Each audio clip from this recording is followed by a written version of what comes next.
amico che amiamo molto, tendiamo a volerlo perdonare subito e contemporaneamente vorremmo avere la vendetta più sanguinosa che ci immaginiamo. O almeno questo è quello che a me è arrivato leggendo il sonetto 35 di Shakespeare. E ho pensato che nonostante lui sia vissuto così tanto tempo fa, è incredibile come certi temi li affronti in un modo che ti arriva completamente.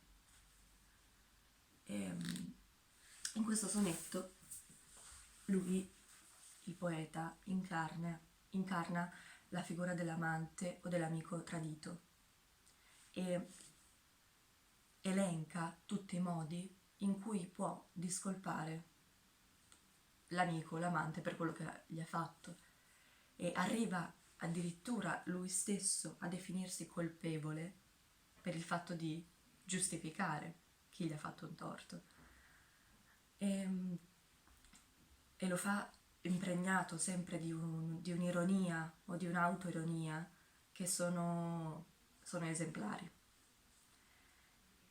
E conclude tutto con un finale aperto e con l'idea amara anche che l'amico, l'amante non abbia smesso di tradirlo. Consiglio a tutti di andarselo a rileggere, perché ne vale la pena e ora che ne abbiamo il tempo è perfetto.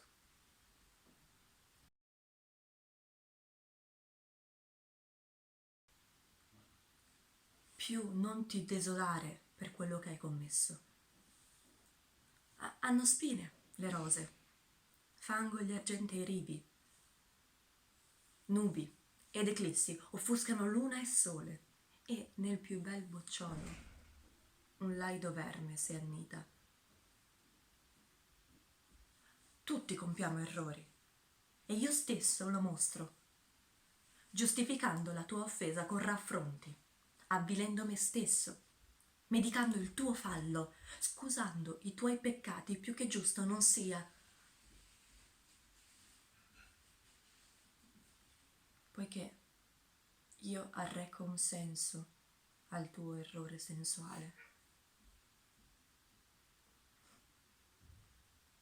Il tuo stesso avversario si fa tuo avvocato e contro il mio interesse pronuncio la tua arringa difensiva.